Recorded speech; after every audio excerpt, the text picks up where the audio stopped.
Olá, seja bem-vindo. Depois de quase 8 anos apresentando o programa Independente, hoje a gente está de casa nova, de cara nova. É um programa que sempre foi ao ar durante 15 minutos e agora nós temos meia hora para conversar sobre drogas, dependência química e muito mais do que isso, para a gente falar da solução. Quais são as virtudes, quais são as habilidades que a gente tem que desenvolver na gente para conseguir enfrentar esse problema?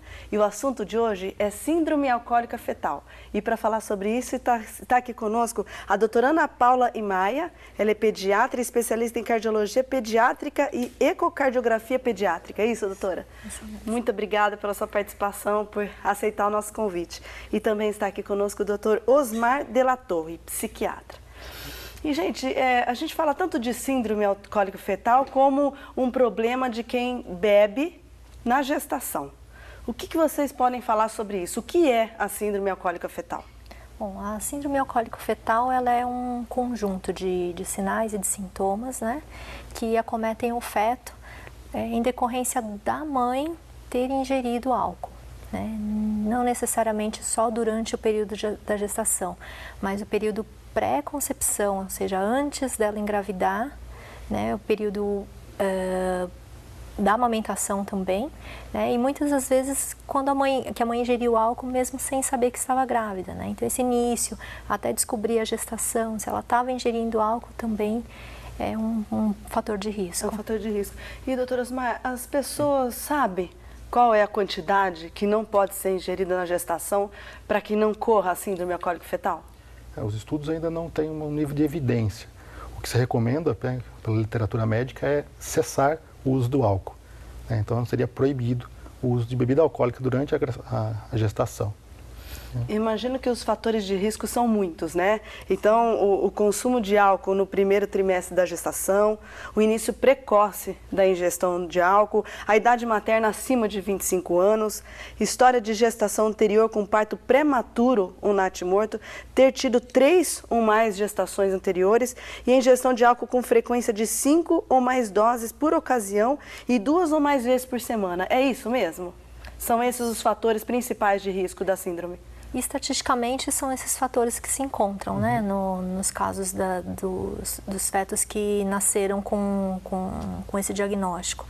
Mas, necessariamente, não tem, por exemplo, a dose, né, pré-estabelecida, quantos gramas de álcool são necessários para se ter alterações, né? E a gente sabe também que a idade materna é mais comum acima de 25 anos, mas a gente sabe que essa faixa etária pode se estender. E, doutora Osmar, a gente ouve muito assim, né, aquelas grávidas e os amigos falam, bebe só um pouquinho, mas é só um pouquinho mesmo. Isso é completamente um absurdo, se nós formos pensar na possibilidade do feto envolver a síndrome. Sim, é um absurdo do ponto de vista geral, porque você não sabe quem que vai ter ou não a síndrome. Existem outros fatores genéticos, a questão da idade, se está grávido já há mais tempo ou menos. Então, o excesso do álcool, a gente não sabe se um copo pode ser muito, né? Quando a gente olha assim retrospectivamente, a mãe nunca lembra quando que começou a gravidez. Para ela saber, não, agora eu posso estar liberada para tomar um copo. Então o ideal é, imagine que está grávida, cessar totalmente. E outra coisa, está planejando a gravidez? Também, já evitar o uso do álcool antes de engravidar. E acaba sendo um grande desafio, né? Porque a nossa cultura tem muito isso de beber para comemorar. Então, você fica grávida, você comemora bebendo, né? O brasileiro, ele tem muito essa característica. E o que eu me impressionei muito estudando um pouco sobre o tema é que a síndrome alcoólica fetal causa mais vítimas do que a síndrome de Down, né? Sendo que a síndrome de Down é super conhecida e reconhecida e a síndrome alcoólica não. Por que isso acontece ainda? Eu acho que, apesar de no meio médico ser uma síndrome conhecida, eu acho que para o público leigo está se tornando mais evidente. E hoje em dia a Sociedade Brasileira de Pediatria e mesmo a mídia está entrando muito nesse assunto para fazer com que se torne um assunto corriqueiro e as pessoas não só se conscientizem de que a doença existe, né, mas principalmente que ela é evitável, né? Você estava falando de estatística, hoje em dia a gente considera que a síndrome alcoólica fetal ela é a principal causa de retardo mental no mundo, das causas preveníveis de retardo mental, é a primeira. É aquilo, né? A síndrome alcoólica você pode evitar se não beber. Já a síndrome de Down é uma doença da genética que você não conhece, não consegue evitar. E o programa Independente, uma das coisas mais interessantes que a gente começa a fazer agora é perguntar para o jovem, né? Que é aquela pessoa que tem que se prevenir dos problemas dos drogas, do álcool e outras drogas. Então, eu agora te convido a assistir a pergunta de um jovem. Vamos ver o que ele tem para saber da gente. Eu gostaria de saber se, por exemplo, a mãe bebeu sem saber que estava grávida. Que risco ela pode estar oferecendo para o bebê dela? Eu acho que ela não sabia que estava grávida, ela deveria, a partir do momento que ela sabe que está grávida, parar de ingerir bebida alcoólica, né? Mas algum dano ela pode já ter causado para o feto. Porque, como o Dr. Osmar estava falando, pré-concepção. Então, ou seja, antes dela engravidar, já existe esse risco se estiver ingerindo bebida alcoólica. Então, esse período que ela estava grávida, ingerindo, o álcool ele passa pela barreira da placenta, ou seja, chega até o feto e ela vai causar lesões não só no organismo do feto, e um dos órgãos mais afetados é cérebro e coração, né? O cérebro e o coração. E, doutor Osmar, será que as pacientes grávidas fazem esse tipo de pergunta, esse tipo de comentário com o médico? Né? Eu bebo demais, ou de vez em quando faço consumo de bebida alcoólica. Será que essa conversa está na consulta? Dificilmente ela vai chegar falando isso. É uma abordagem que o médico tem que começar a fazer mais. É uma prevenção. Então, no centro de saúde, na consulta ginecológica, dessa orientação é necessária. É uma coisa que tem que vir até antes mesmo da gravidez. Né? Até para saber como ajudá-la, né? Sim.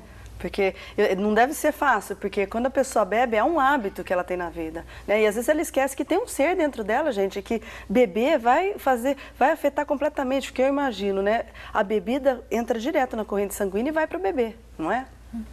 Exatamente. A bebida alcoólica, né, o álcool, ele é muito solúvel, então ele atravessa a placenta e chega até o cérebro do bebê. Né? Então, assim, no quadro nosso psiquiátrico, né, há uma grande alteração neurológica, né, que a gente vai poder ver depois na síndrome. Imagina outras drogas, né? Imagina outras drogas. Muitas características compõem a síndrome alcoólica fetal. Uma delas é cabeça pequena, prega epicânticas, faces plana, filtro indefinido, microcefaleia, násio rebaixado, pequena abertura nos olhos, nariz curto e lábio superior fino. Doutora, como são essas características? O neném, quando ele nasce, na hora, a mãe percebe isso? Qual que é a característica para que a gente entenda um pouco mais? Quando o pediatra neonatologista se depara com um bebê com essas características, né, é fácil de fazer o diagnóstico, né? O faces é muito característico da síndrome.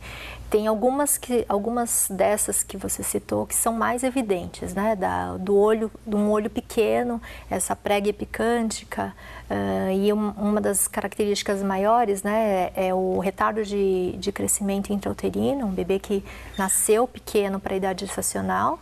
Né? E a gente observa também essa imagem, né? A região do filtro nasal, essa região a gente não observa, ela é plana, ela é lisinha, né? Um queixo pequenininho. São algumas características que o neonatologista costuma já observar e suspeitar fortemente da síndrome.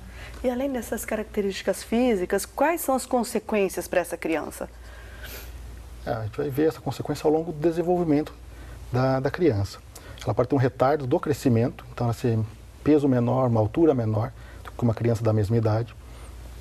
Na escola, a aquisição das habilidades escolares fica diminuída. Então, um atraso do conhecimento, né, popularmente conhecido como retardo mental, pode acontecer. Pode ter consequências relacionadas ao comportamento. Então, crianças mais inquietas, impulsivas, agressivas. E os pais percebem isso quando, doutor? Porque uma criança, às vezes, para você perceber que ela não tem audição, demora um tempo. Porque quando ela é bebê, esses comportamentos, essas alterações acontecem depois dos 5, 6 anos. Tem pai que só descobre a síndrome alcoólica fetal depois dessa idade? Alguns podem descobrir somente depois, principalmente em famílias com poucas crianças. Ele não consegue comparar. Se ele já teve um outro filho, ele consegue até comparar e falar, olha, estou percebendo que ele está atrasado em relação ao outro. E daí, quando a gente fala de tratamento nessa idade, é muito difícil, né? É bem mais difícil do que quando o bebê. Quanto mais precoce o diagnóstico, melhores são as chances de se ter um acompanhamento e diminuir as sequelas, no caso que diz respeito na dificuldade escolar, né, na dificuldade de socialização. Então, essas coisas, quanto mais precoce, melhor. E geralmente a medicação está incluída nesse tratamento? Precisa ter? Geralmente a medicação entra nas crianças mais impulsivas, agressivas, no qual só o ambiente, a modificação da família e terapia com psicólogo seja ineficiente ou menos eficiente. E alguns remédios podem ser usados. E a gente consegue prevenir isso na concepção? É possível prevenir a síndrome alcoólica na concepção do bebê? Quando a gente olha assim, os estudos, eles não conseguem caracterizar especificamente o momento no qual a alteração vai existir. Então, a recomendação é sem bebida na gravidez toda. E a gente sabe que é difícil.